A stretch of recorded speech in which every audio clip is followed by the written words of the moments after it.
La puissance du nom de Jésus à la rencontre des foi. Ce que Pierre et Jean possédaient.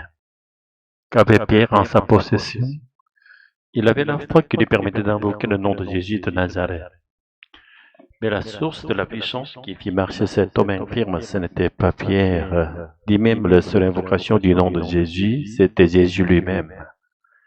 En effet, ce n'est pas simplement l'usage du nom de Jésus qui opère les miracles.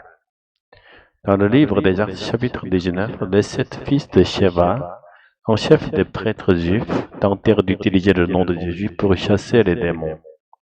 Mais les esprits mauvais leur répondirent: Jésus, je le connais, et Paul aussi, mais vous qui êtes-vous? Puis ils les attaquèrent et les maltraitaient. Pourquoi cela? Parce que ces hommes n'avaient pas la foi en Jésus. Ils utilisent son nom comme une formule basique par curiosité ou manipulation, sans le connaître ni le suivre. Le nom de Jésus n'a de puissance que pour ceux qui croient véritablement en lui. Quand la guérison s'opère. À travers cet épisode, nous comprenons que Jésus agit par ceux qui croient en lui. Il agit là où son nom est invoqué avec foi, non pas pour glorifier les hommes, mais pour montrer que toute puissance vient de Dieu.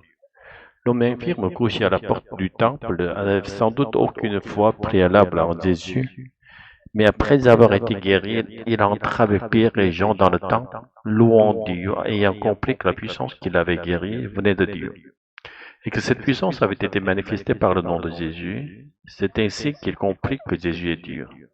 Non seulement un prophète ou un envoyé, mais la source divine de la vie et de la restauration. La foi de Pierre en Jésus comme Dieu. Depuis la Pentecôte, Pierre et Jean avaient reçu le Saint-Esprit et ils croyaient désormais fermement que Jésus leur Maître crucifié et ressuscité est véritablement Dieu. Quand ils invoquaient le nom de Jésus de Nazareth, ils savaient qu'ils invoquaient le nom du Dieu vivant et le faisaient avec une foi profonde et éclairée.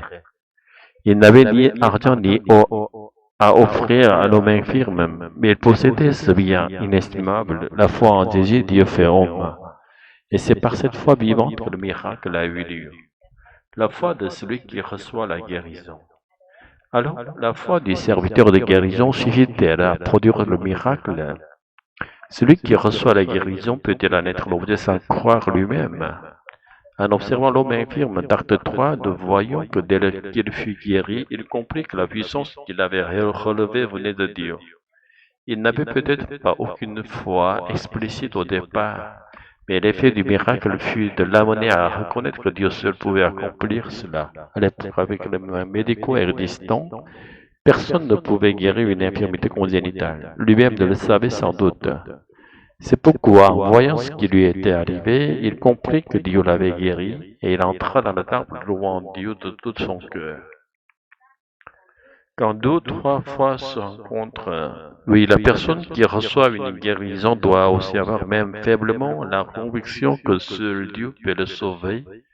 Et lorsqu'en face quelqu'un qui croit que Jésus est Dieu, invoque son nom avec foi et prière, alors ces deux élans de foi se rencontrent et une étincelle de grâce jaillit, faisant éclater l'œuvre miraculeuse de guérison.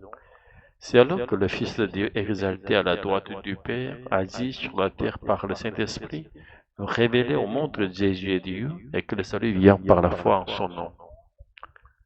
La guérison du corps est une bénédiction passagère, mais la guérison de l'âme, le salut éternel, est une bénédiction impérissable.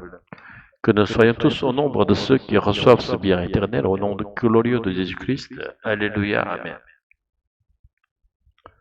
Seigneur Jésus, tu n'es pas seulement un prophète ou un maître, tu es Dieu vivant et agissant, dont le nom porte la puissance du salut. Donne-nous la foi véritable, celle qui reconnaît en toi la source de toute vie.